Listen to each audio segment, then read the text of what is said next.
ඔයා ගුරුවරයෙක් නම් ඔයා ළඟත් මෙන්න මේ ක්වොලිටිස් ටික තියෙනවද බලන්න. ඔයාගේ පන්ති කාමරයට එන හැම දරුවෙක්ම මොකක් හරි ඩ්‍රීම් එකක් තියාගෙන තමයි පන්තියට එන්නේ. හැබැයි යාලා පුංචි නිසා යාලගේ ඩ්‍රීම්ස් විශ්වාස කරන්න යාලට ටිකක් අමාරු වෙනවා. ඔයා ගුරුවරයෙක් විදිහට එයාලගේ ඩ්‍රීම්ස් විශ්වාස කරනවා නම් බිලිව් කරනවා නම් අන්න ඒ විශ්වාසයෙන් ඇති ඒ දරුවගේ මුළු ජීවිතේම ගොඩනගෙන්න සාර්ථක වෙන්න. ගුරුවරයෙක් කියන්නේ උගන්වන කෙනෙක්ම විතරක් වෙන්න බෑ. ඔයාට පුළුවන් වෙන්න ඕනේ ඒ දරුවන්ගේ ෆියුචර් එක, කැරක්ටර් එක, කොන්ෆිඩන්ට් හොඳට හඳුනගන්න. හොඳ අවබෝධයකින් අවධානයකින් දරුවෝ පිටිපසින් ඉඳලා එයාලගේ ජයග්‍රහණ සෙලිබ්‍රේට් කරනවට පුළුවන් වෙන්න ඕන. දරුවෙකුගේ පේන් එකක් ඔයාගේ පේන් එකක් වෙන තරමටම ඔයා දරුවොත් එක්ක ක්ලෝස් වෙන්න ඕන. කවදාවත් දරුවෙකුගේ ඩිසිප්ලින් බාහිරින් හදන්න යන්න බෑ. එයාලගේ අභ්‍යන්තරයට පිවිසෙන්න ඔයාට පුළුවන් වෙන්න ඕන. අභ්‍යන්තර ඩිසිප්ලින් හදනවට පුළුවන් වෙන්න ඕන.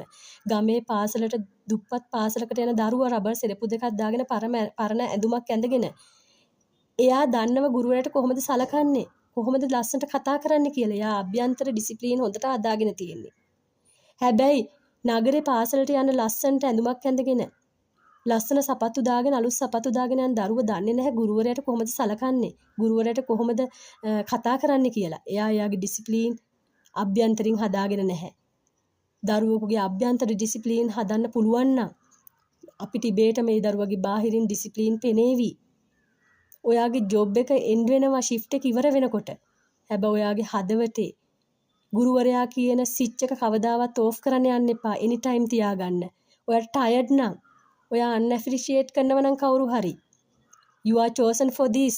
ඔයා මේ ගුරු වෘත්තිය තෝරගෙන ඉවරයි. ඔයා දැන් දරුවොත් එක්ක ඉන්න ඕන. දරුවන්ගේ පුංචි පුංචි ජයග්‍රහණ ඔයා සෙලිබ්‍රේට් කරන්න. පාසල ඉවර වෙලා ගෙදර ගියත් දරුවන්ගේ ජයග්‍රහණ මතක් කරලා සතුටු වෙනවට පුළුවන් වෙන්න ඕන. මන් දන්නවා. ඔයා තමයි විශිෂ්ටතම ගුරුවරයා. ඔයා තමයි දිදුලන බැබලෙන මේ සමාජයේ ඉන්න හොඳම ගුරුවරයා. දරුවොත් එක්ක ක්ලෝස් වෙන්න. Thank you very much. මෙච්චර වෙලාවක් මේ වීඩියෝ එක බැලුවට.